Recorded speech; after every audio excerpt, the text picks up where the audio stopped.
Education for excellence को तुम माननकु अनेक अनेक स्वागत। आज आमे ओडिया पाठ्यदान क्रम रे फॉर्मेटिव असेसमेंट 3 अंतर्गत तुम दशम श्रेणी साहित्य बहिर मंगळे ओइलाउसा कविताटी को पढ़िबा। मंगळे ओइलाउसा कविता एक सुंदर कालजयी कविता जहाँकि गंगाधर मेहरंकर एक अमर कृति। कवि गंगाधर मेहर तांकु स्वभाव कवि बोली आख्या दिया जायछि। से संपर्क रे तो आमे जानिबा। प्रथमे गंगाधर मेहरंकर जन्म संपर्क रे जानिबा। कवि गंगाधर मेहर 1862 मसीहा श्रावण पूर्णमी तिथि रे बरगढ़ जिल्लार बरपाली ठारे जन्म ग्रहण करथिले एवं चैत्र अमावास्या तिथि रे 1924 मसीहा रे तांकर देहांत घटिथिला। वर्तमान स्वभाव कवि गंगाधर मेहरंकर जन्म स्थान संपर्क रे जानिबा। गंगाधर मेहर जन्म होइथिले बरगढ़ जिल्लार बरपाली ठारे से जन्म ग्रहण करथिले एवं एहा पश्चिम ओडिशार एक दर्शनीय स्थान। कारण बरगढ़ जिल्लार बरपाली ठारे सुंदर सुप्रसिद्ध विश्व प्रसिद्ध संबलपुरी साड़ी तैयारी होइथाय। निजे गंगाधर मेहर मध्य एक भूलिया परिवार रे जन्म ग्रहण करथिले एवं निज जीवनर प्रथम पर्याय रे से लुगा बुणी जीविका निर्वाह करुथिले। मात्र पंचम श्रेणी पर्यंत पाठ पढ़िथिबा एही भूलिया परिवार रो साधारण बालकटिए जे निजर बाल्यावस्था रे घोर अभाव अनाटन एवं दारिद्र्य मध्य रे गति करथिले। दिन आसिला से निज चेष्टारे निज अध्यवसाय रे संस्कृत नाटक काव्य इत्यादि गभीर अध्ययन करथिले एवं बेस ज्ञान अर्जन करथिले। कवि गंगाधर मेहरंकर जन्मतिथि संपर्क रे तो आमे जानिले। श्रावण पूर्णमी तिथि रे जन्म ग्रहण करथिले 1862 मसीहा रे एवं तांकर देहांत घटिथिला 1924 से भी चैत्र अमावास्या तिथि रे। गंगाधर मेहरंकु स्वभाव कवि कुहाजिबा पछरे एक विशेष कारण रहिछि। पिला माने स्वभावर अर्थ हेउछि मनुष्यर स्वभाव बा प्रकृति एवं अन्यटी हेउछि प्रकृति बण जंगल घेरा भगवानंकर सृष्ट मनुष्य पशु आकाश भूमि जल पहाड़ पर्वत ए समस्ते प्रकृतिर अंतर्गत। तेबे तांकु स्वभाव कवि कुहाजिबा पछरे कारण हेउछि कवि गंगाधर मेहर खूब सुंदर भावरे ए प्रकृति को मानव रूप रे चित्रण करिसंती एवं एहा तांकर निजस्व कला। तेबे गंगाधर मेहर तांकर ज्ञान आहरण करिसंती संस्कृत नाटक एवं काव्य सबुर अध्ययन करी से ज्ञान आहरण करछंती। नाटक एवं काव्य अध्ययन करी से ज्ञान आहरण करिसंती। वर्तमान कवि गंगाधर मेहरंकर रचनार वैशिष्ट्य देखिबा। आमी जहा आलोचना कले प्रकृति को मानव रूप रे से चित्रण करिबारे सिद्धहस्त। प्रकृति को मानव रूप देबारे से सिद्धहस्त। तेणु तांको कुहा जाय स्वभाव कवि।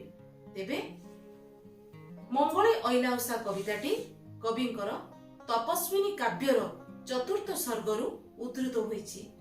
समग्र तपस्विनी काव्य रामायणर कथावस्तु उपर आधारित।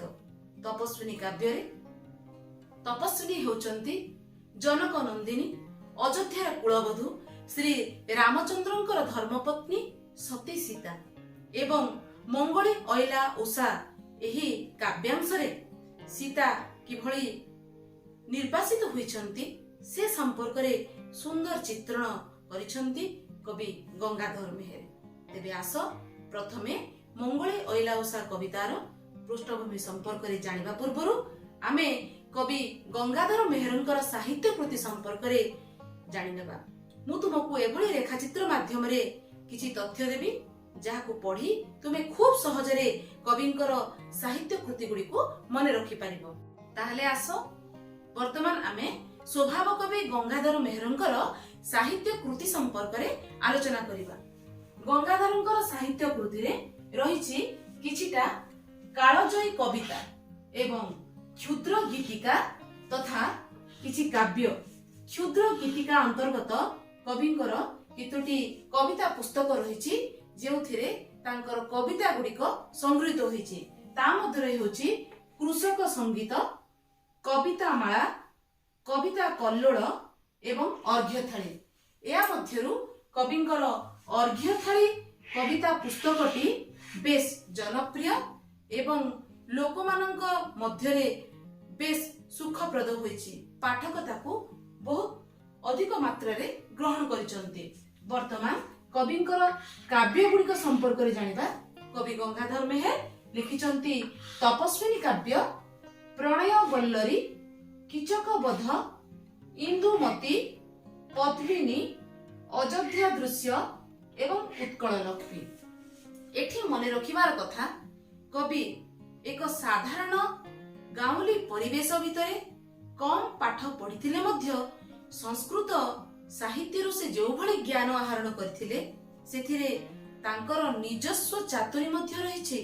कारण से प्रकृति को जीवंत चित्रण करिबारे सिद्धहस्त एवं तपस्विनी काव्य ओडिसार साहित्य आकाशरे एक उज्ज्वल नक्षत्र।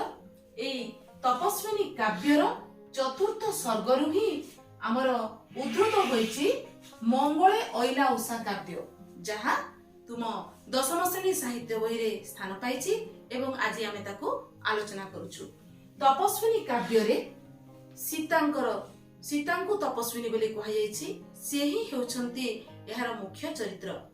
जनक नंदिनी अयोध्यार कुलबधू सीतांको उपरे आधारित एई तपस्विनी काव्यर चतुर्थ सर्गरु ताले कोन आसीछि? मंगळे अइला उषा काव्य आसीछि। एतद व्यतीत कविंकर किछिटा कालजयी कविता रहिछि, जेपरि कि कवि लिखिचंती मातृभूमि।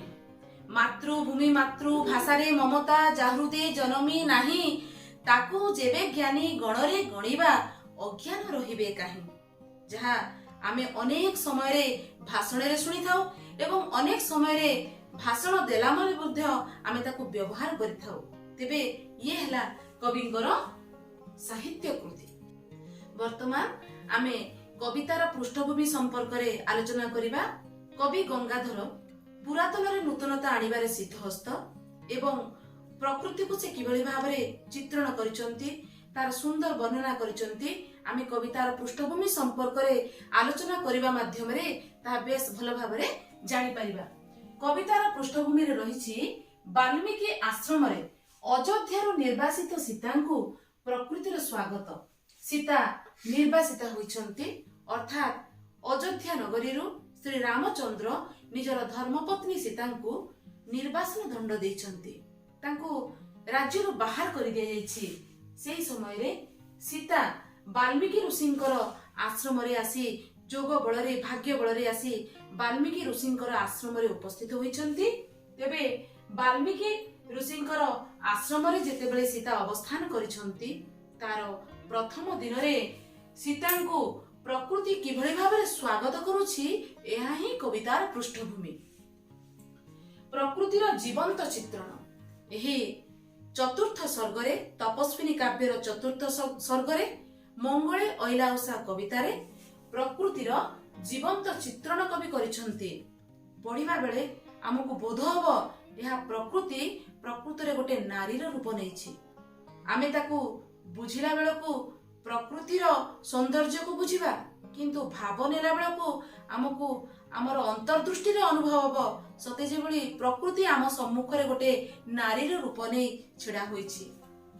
गर्भवती निर्वासिता जेतेबेले अयोध्यारू सीतांकू निर्वासित करागला सेतेबेले सीता गर्भवती थिले एवं तांको निर्वासित करा जिबा परे तांको मनरे अमाप दुख। एभଳି कोनोसी नारी नाही जे निज परिवाररू निर्वासित होई मनरे दुख धारण न करिवो। तेबे सीता वा सेतुरु व्यतिक्रम हेबे केमिति? सीता अयोध्यारू निज ससुरालयरू से निर्वासित एवं को भଳି परिस्थिति रे जेतेबेले से स्वयं गर्भवती थिले। एभଳି अमाप दुख रे भांगी पड़िथिबा सीता वाल्मीकि ऋषिंकर आश्रम रे अवस्थान करुथिबा समय रे से किभଳି भाबरे निजर स्वामींक प्रति स्वामी किए? प्रभु श्री रामचंद्र, अयोध्यार नरेश। श्री रामचंद्रଙ୍କ प्रति तांकर जो अनाबिल प्रेम ताहा मध्य एथिरे उछुली उठिछि एवं कवि गंगाधर मेहेर ताकू खूब सुंदर भावरे वर्णना करिसंती। कवितार विभिन्न पदगुड़ी को पाठ करने समय एवं सेगुड़ी को विस्तृत भाव में आलोचना करने समय आमे से भावटी को बेस हृदयंगम करिपारिबा।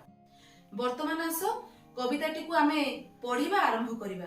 कविताटी को पढ़िबा क्रम रे प्रथमे आमे कवितार पदगुड़ी को आवृत्ति करिबा। पिला माने मने रख, मंगळे अइला उषा कविता जहा तुम साहित्य बही रे दिया जायछि ताहा राग चोखी रे गायन करा जाय। जेतेबेले पुरातन काव्य सब रचना करा जाउथला, कविता रचना करा जाउथला, ताकू गाइबा पई स्वतंत्र राग मध्य लिखि दिया जाउथला एवं स्वतंत्र राग रे ताकू गाइबा अनुसार ताकू रचना करा जाउथला। सेही बळी राग चोखी रे मंगळे अइला उषा कविताटी आमे आवृत्ति करि परिबा। प्रथमे आमे कविताटी को बुझिबा को हेले ताकू तार स्वतंत्र राग अनुसार आवृत्ति करिबा। मु तुम माननकु से पदटी को आवृत्ति करी सुनाउछि। मंगळे अइला उषा बिकचरा जीव तृषा जानकी दर्शन तृषा हृदय बही कर पल्लवे निहार मुक्ता धरी उपहार सतींक बास बाहार प्रांगणे रही कळ कंठ कंठे कहिला दर्शन दिया सती राति पाहिला। ये थिला राग चोखी। वर्तमान आमे विषय प्रवेश करिबा। मंगळे अइला उषा बिकच राजीव तृषा। पिला माने देख, मंगळे अर्थात शुभ बेला रे, शुभ लग्न रे। कोटा से शुभ बेला? प्रकृति रे देखिबा को गले रात्रि शेष रे जेतेबेले दिनर आरंभ हुए ब्राह्म मुहूर्त आसे। से ब्राह्म मुहूर्त हेउछि मंगळ बेला, जे समय रे समस्त शुभ कार्य आरंभ करा जे। मने रख पिला माने, आमे जो माने विद्यार्थी पाठ पढुछु सेतेबेले कोन कहै जे ना ब्राह्म मुहूर्त रे उठी विद्यारंभ कले बा विद्याध्ययन कले निश्चित भाबरे ताहा फलप्रद हुए। सेही बळी मुनि ऋषि गण मध्य ब्राह्म मुहूर्त रे सज्जा त्याग करी नित्य कर्म समापन करी से माने निजर यज्ञ पूजा आदि कर्म करुथिले। तेणु ताहा हेउची मंगळ बेला। आ गोटे अर्थ कोन ना मंगळ अर्थात शुभ। रात्रिर समापन रे दिवसर आरंभ बा दिनर आरंभ ए पृथ्वी पई सदा मंगलकारी। तेणु से मंगळ बेला रे अइला उषा। एठारे उषा अर्थात सकाळर आगमन ही पृथ्वी पई मंगलमय मंगलकारी। से उद्देश्य रे कवि कहिसंती मंगळे अइला उषा। बिकच राजीव दृषा। बिकच अर्थात प्रस्फुटित फुटी उठिथिबा। राजीव अर्थात पद्म फूल। रा जहार जीवन। रा अर्थात सूर्य किरण। सूर्य किरण जहार जीवन से होची पद्म फूल। दिन आसीबा मात्रे पद्म फूल प्रस्फुटित हुए। तेणु एठी कोन कहै जे देखिबा भाव को नेबा बिकच राजीव दृषा। दृषा अर्थात एठी दृश्य नुहे, एठी होची चक्षु। वर्तमान आमे जो आगुरु आलोचना करथिले जे कवि प्रकृतिर मानवीय चित्रण करिसंती। एठी प्रकृति किए ना एठी प्रकृति होची उषा सकाळ। एही प्रकृति जदि गोटे नारी हुए तेबे तार चक्षु किए पालटिछि? प्रस्फुटित पद्म फूल तार चक्षु पालटिछि। सकाळ उषा जदि गोटे नारी हुए प्रस्फुटित पद्म फूल तार चक्षु पालटिछि। मानवीय चित्रण आरंभ हो गला। परवर्ती जानकी दर्शन तृषा हृदय बही। सबुदिन सकाळ हुए, सबुदिन पद्म फूल फुटे, किंतु से दिन जेतेबेले पद्म फूल प्रस्फुटित होईछि कवि कहउचंती ସେ ରାଜୀବର ଚକ୍ଷୁ ନେଇ ସକାଳ ସେଦିନ ଉପସ୍ଥିତ ଅଛନ୍ତି କଣ ପାଇଁ ନା ଜାନକୀ ଦର୍ଶନ। ଜନକ ନନ୍ଦିନୀ ସୀତାଙ୍କର ଅନ୍ୟ ନାମ ଜାନକୀ। ଜାନକୀଙ୍କୁ ଦର୍ଶନ କରିବାର ଅଭିଳାଷା ନେଇ, ତୃଷା ନେଇ, ଶୋଷ, ତୃଷାର ଅର୍ଥ ପ୍ରକୃତରେ ଶୋଷ, ଏଠି ପ୍ରବଳ ଆଗ୍ରହ ନେଇ କାହାକୁ ନା ଜାନକୀଙ୍କୁ ଦର୍ଶନ କରିବାର ପ୍ରବଳ ଆଗ୍ରହ କୋଉଠି ନେଇ ନା ହୃଦୟରେ ବହନ କରି, ହୃଦୟ ବହି ଉଷା ପଦ୍ମର ଚକ୍ଷୁ ନେଇ ଜାନକୀଙ୍କୁ ଦର୍ଶନ କରିବାର ପ୍ରବଳ ଆଗ୍ରହ ହୃଦୟରେ ବହନ କରି। ବୁଝିପାରିଲ? ଆଉ କଣ କରିଛନ୍ତି ନା କର ପଲ୍ଲବେ ନିହାର ମୁକ୍ତା ଧରି ଉପହାର। ବର୍ତ୍ତମାନ କରର ଅର୍ଥ ହେଉଛି ସୂର୍ଯ୍ୟ କିରଣ, କରର ଅର୍ଥ ହେଉଛି ହାତ। ଏଠି କର, ଉଷା, ନାରୀ ରୂପୀ ଉଷାର ହାତ କିଏ ପାଲଟିଛି ନା ପଲ୍ଲବ, କଅଁଳିଆ ପତ୍ର। ପଲ୍ଲବ କଅଁଳିଆ ପତ୍ର ଅର୍ଥାତ୍ କର ପଲ୍ଲବେ କହିବାର ଅର୍ଥ ହେଉଛି କଣ ନା କଅଁଳିଆ ପତ୍ର ରୂପକ ହାତରେ, କଅଁଳିଆ ପତ୍ର ରୂପକ ହାତରେ। ପଲ୍ଲବ ଅର୍ଥାତ୍ କଅଁଳିଆ ପତ୍ର, ପଲ୍ଲବେ ହାତରେ, କଅଁଳିଆ ପତ୍ର ରୂପକ ହାତରେ ନିହାର ଧରି। ନିହାର ଅର୍ଥାତ୍ ମୁକ୍ତା। ଏଠି ମୁକ୍ତାର ଭୂମିକା କିଏ ବହନ କରିଛି ନା କଅଁଳିଆ ପତ୍ରରେ ସକାଳୁ ସକାଳୁ ସେଥିରେ ଯୋଉ ଶିଶିର ବୁନ୍ଦା ପଡିଥାଏ, ସେ ଶିଶିର ବୁନ୍ଦାକୁ କବି ଏଠି ମୁକ୍ତା ସହିତ ତୁଳନା କରୁଛନ୍ତି। କହୁଛନ୍ତି ସତେ ଯେଭଳି ପ୍ରକୃତି ଉଷା ସେଦିନ କଅଁଳିଆ ପତ୍ର ରୂପକ ହାତରେ ଶିଶିର ବୁନ୍ଦା ରୂପକ ମୁକ୍ତା ଉପହାର ଧରି ଆସିଛି। ମୁକ୍ତା ଧରି ଉପହାର। ନିହାର ଇଏ କଣ କରିଛି? କର ପଲ୍ଲବେ ନିହାର ମୁକ୍ତା ଧରି ଉପହାର। ଆମେ ଯେତେବେଳେ ଆମର କୌଣସି ପ୍ରିୟଜନଙ୍କୁ ସ୍ୱାଗତ କରିବାକୁ ଆଗେଇ ଆସୁ, ଆମେ କିଛି ସାଙ୍ଗରେ ଉପହାର ଆଣୁ। ସେଇଭଳି ଏଠି ଉଷା ଉପହାର ଧରି ଆସିଛି ମୁକ୍ତା। ସେ ମୁକ୍ତା କଣ ନା ଶିଶିର ବୁନ୍ଦା, ନିହାର। ସତୀଙ୍କ ବାସ ବାହାର ପ୍ରାଙ୍ଗଣେ ରହି, ଏବଂ ସତୀଙ୍କ ବାସ ବାହାର ପ୍ରାଙ୍ଗଣେ ରହି ସେ କୋଉଠି ଉପସ୍ଥିତ ଅଛି? ହାତରେ ଶିଶିର ବୁନ୍ଦା ରୂପକ ମୁକ୍ତା ଧରି ସେ କୋଉଠି ଉପସ୍ଥିତ ଅଛି ନା ସତୀଙ୍କ ବାସ ବାହାର। ସୀତା ସତୀ ବାଲ୍ମୀକି ଋଷିଙ୍କର ଆଶ୍ରମରେ ବସବାସ କରୁଛନ୍ତି, ଆରମ୍ଭ କରିଛନ୍ତି ବସବାସ କରିବା। ଏବଂ ତାଙ୍କର ବାସ ଅର୍ଥାତ୍ ଏଠି କୁଟୀର କୁହାଯାଇପାରେ। କୁଟୀର ବାହାରେ ପ୍ରାଙ୍ଗଣେ ଅର୍ଥାତ୍ ପ୍ରାଙ୍ଗଣରେ, ଅଗଣାରେ, କୁଟୀର ବାହାର ପ୍ରାଙ୍ଗଣରେ ଉଷା ଉପସ୍ଥିତ ଅଛନ୍ତି। ସବୁଦିନ ବାଲ୍ମୀକି ଋଷିଙ୍କର ଆଶ୍ରମରେ ଅଗଣାରେ ସୂର୍ଯ୍ୟ କିରଣ ପଡେ, ସକାଳର ଆଭାସ ଲୋକ ପାଆନ୍ତି। କିନ୍ତୁ ସେଦିନ ଯେତେବେଳେ ସକାଳ ହୋଇଛି, କବିତାକୁ ସୁନ୍ଦର ଭାବରେ ବର୍ଣ୍ଣନା କରୁଛନ୍ତି। ସେଦିନର ସକାଳ କେବଳ ଆଉ କେବଳ ସୀତାଙ୍କୁ ସ୍ୱାଗତ କରିବା ପାଇଁ ଆସିଥିଲେ। କଳକଣ୍ଠ କଣ୍ଠେ କହିଲା, କଳକଣ୍ଠ କଣ୍ଠେ କହିଲା। ଏଠି କଳକଣ୍ଠର ଅର୍ଥ ହେଉଛି କୋଇଲି। ଏବଂ କୋଇଲିର ଭୂମିକା କଣ? ଉଷା ଯଦି ଗୋଟିଏ ନାରୀ ହୁଏ, ତେବେ ଉଷାର ଅର୍ଥାତ୍ ସକାଳର କଣ୍ଠ କିଏ ସାଜିଛି? କୋଇଲି, କଳକଣ୍ଠ। ଏବଂ କଳକଣ୍ଠ କୋଇଲିର କଣ୍ଠ ନେଇ, କୋଇଲି ସବୁଦିନ କୁହୁ କୁହୁ କରେ। ସେଦିନ ଯେତେବେଳେ କୋଇଲି କୁହୁ କୁହୁ କରୁଛି, କବି କହୁଛନ୍ତି ସତେ ଯେପରି ସକାଳ କୋଇଲିର କଣ୍ଠ ନେଇ କହୁଅଛି। କଣ କହୁଛି ନା ଦର୍ଶନ ଦିଅ ସତୀ ରାତି ପାହିଲା। ହେ ସତୀ, ହେ ସୀତା, ଦର୍ଶନ ଦିଅ। ପଦ୍ୟ ରୂପରେ ପିଲାମାନେ ଦର୍ଶନ ଏବଂ ଗଦ୍ୟ ରୂପରେ କଣ ହବ? ଗଦ୍ୟ ରୂପରେ ହେବ ଦର୍ଶନ। ଦର୍ଶନ ଦିଅ ସତୀ। ସତୀ ଅର୍ଥାତ୍ ସୀତାଙ୍କୁ କୁହାଯାଉଛି। ସୀତା ଯେ କି ପଦ୍ମିନୀ ଜାତୀୟ ସ୍ତ୍ରୀ ଥିଲେ, ଅର୍ଥାତ୍ ସେ ଜଣେ ସତୀ ଥିଲେ। ଏବଂ କୋଇଲି ସେଦିନ କୁହୁ କୁହୁ କରି ସତୀ ଯେମିତି କଣ କହୁଛି? ହେ ସତୀ, ହେ ସୀତା, ଦର୍ଶନ ଦିଅ। ରାତି ପାହିଲା ଅର୍ଥାତ୍ ରାତ୍ରିର ସମାପନ ହୋଇଛି ଏବଂ ସକାଳ ହୋଇଯାଇଛି। ରାତି ପାହିବାର ଅର୍ଥ ହେଉଛି ସକାଳ ହୋଇଯାଇଛି। ତେବେ ପିଲାମାନେ, ଇଏ ହେଉଛି ମଙ୍ଗଳେ ଅଇଲା ଉଷା କବିତାର ପ୍ରଥମ ପଦ, ଯାହାକୁ ଆମେ ଆଲୋଚନା କଲେ। ଏବଂ ଏଠି ଉଷା ସକାଳ, ଯାହାକୁ ନାରୀ ରୂପରେ କବି ଚିତ୍ରଣ କରିଛନ୍ତି, ତାର ଆଖି କିଏ ସାଜିଛି? ରାଜୀବ। ଏବଂ ତାର ହାତ କିଏ ସାଜିଛି? ଗଛର କଅଁଳିଆ ପତ୍ର।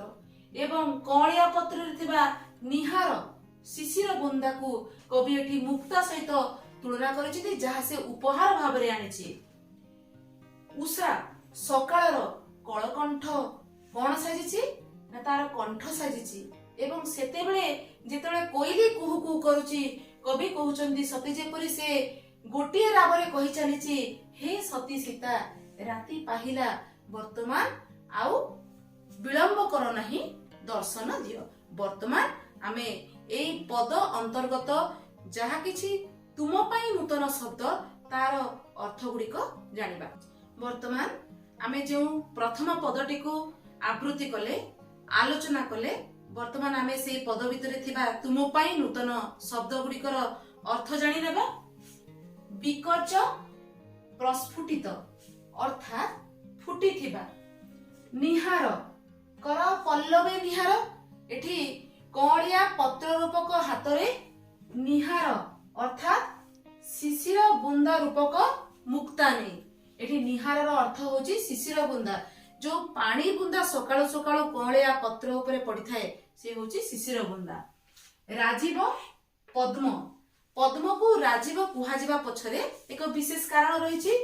पद्मर राजीव कुहाजिबा पछरे कारण होची रा रा अर्थात सूर्य। सूर्य जीव जीवन सूर्य जहार जीवन। वर्तमान सूर्य किरण ही पद्म फूलर फुटिबार कारण। तेबे आमे जानिछु दिन जेतेबेले हुए पद्म फूल फुटी जाए एवं जेमिति जेमिति दिन सरी आसे पद्म फूल पुणी भुजी हो जाए। तेणु पद्मर अन्य नाम होउछि राजीव। बही अर्थात बहन करी आ गोटे बहीर अर्थ आमे देखुछु बही खाता जो कहूछु बही एठी बहीर अर्थ होउछि बहन करी। कर कर अर्थात होउछि हाथ। वर्तमान एठी आमे कहि परिबा करर अन्यान्य अर्थ मध रहिछि। कर माने होउछि हाथ। करर अर्थ हेबो खजणा एवं करर अर्थ हेबो किरण। किंतु एठी मंगळे ओइला उषा कवितारे करर अर्थ होउछि हाथ। पल्लव पल्लव अर्थात कौड़िया पत्र। बास एठारे बास कहले कुटीर को बुझाउछि। वाल्मीकि ऋषिंकर उड़िया रे कुटीर रे सीता आसिकिरी बसवास करचंती एवं तांकर प्रथम दिन रे को भलिया तांको प्रकृति स्वागत करिछि। तेनु एठी बासर अर्थ होउछि कुटीर। बासर अन्य अर्थ कोन हेइ परिबो? बास अर्थ कुटीर। प्रकृति रे बासर अर्थ होउछि बासगृह एवं बासर आउ गोटे अर्थ होला बासना एवं बासर आउ गोटे अर्थ हबो कोन वस्त्र। प्रांगण प्रांगण अर्थात अगणा। कळकंठ कळकंठर अर्थ हेबो पिला माने कोइली। सती सबुठार गुरुत्वपूर्ण ए शब्दटी को तुम माने देखो पिला माने सती। आमे अनेक स्थान रे देखिले कविता रे सती दीर्घईकार लिखा जायछि किंतु एठी काहे कि सती को हर्षईकार दिया जायछि ए प्रश्न तुम मानक मन रे आसीबा उचित। प्रकृति रे सती हेउछि एक तत्सम शब्द। सती दीर्घईकार सती ये होछि एक तत्सम शब्द। आमे जानिछु हमर शब्द भंडार रे चारि प्रकार शब्द रहिछि। तत्सम तद्भव देशज एवं वैदेशिक शब्द।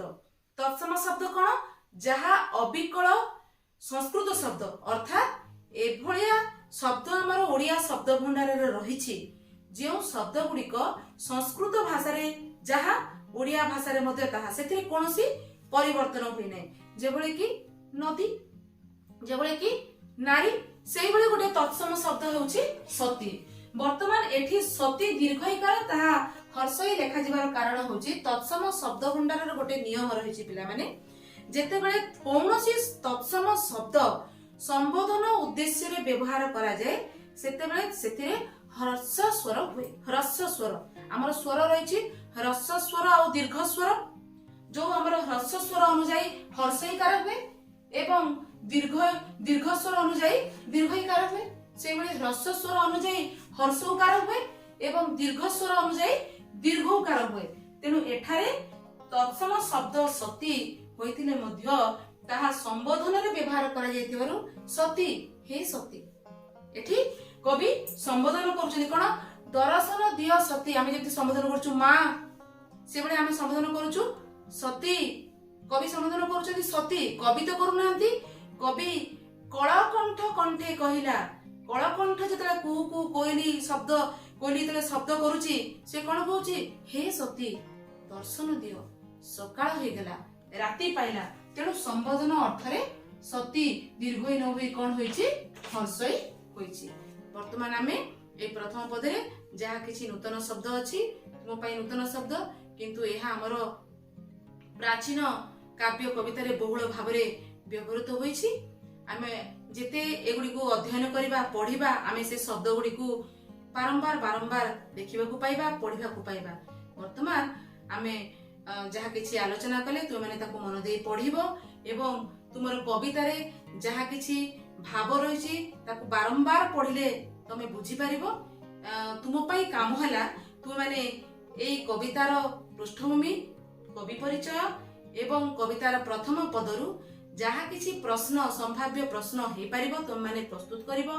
ତୁମେ ପରୀକ୍ଷା ଦର୍ପଣର ସାହାଯ୍ୟ ନେଇପାର, ଅନ୍ୟାନ୍ୟ ପୁସ୍ତକର ସାହାଯ୍ୟ ନେଇପାର, କିମ୍ବା ନିଜେ ମଧ୍ୟ MCQ ମଲ୍ଟିପଲ ଚଏସ୍ କ୍ୱେଶ୍ଚନ ଅର୍ଥାତ୍ ବହୁ ବିକଳ୍ପ ପ୍ରଶ୍ନ ନିଜେ ପ୍ରସ୍ତୁତି କର।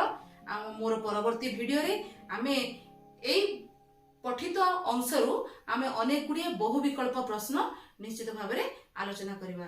ତେବେ ମୁଁ ଭାବୁଛି ତମମାନେ ଆଜି ବହୁତ ଭଲ ଭାବରେ ବୁଝିପାରିଥିବ। ଆଗକୁ ଆହୁରି ମଧ୍ୟ ବୁଝିବ। ବାରମ୍ବାର ଭିଡିଓଟିକୁ ଦେଖ, ଯାହାଦ୍ୱାରା ତୁମେ ଯଦି ମଝିରେ କୌଣସି ସନ୍ଦେହ ରହିଗଲା ତୁମମାନେ ତାର ସମାଧାନ ପାଇପାରିବ। ଏବଂ ମୋର ତମମାନଙ୍କୁ ଅନୁରୋଧ ଯେ এই ভিডিওটি ଦେଖିଲା ପରେ ତମର ଆଉ ଯଦି କିଛି এই ଅଂଶରେ ସନ୍ଦେହ ରହିଛି ତୁମମାନେ ନିଶ୍ଚିତ ଭାବରେ କମେଣ୍ଟ ବକ୍ସରେ ଜଣେଇବ ଏବଂ ମୁଁ ଯଥାସାଧ୍ୟ ତାର ଉତ୍ତର ଦେବା ପାଇଁ ଚେଷ୍ଟା କରିବି। ତେବେ ଆଜି ପାଇଁ ଏତିକି, ଧନ୍ୟବାଦ।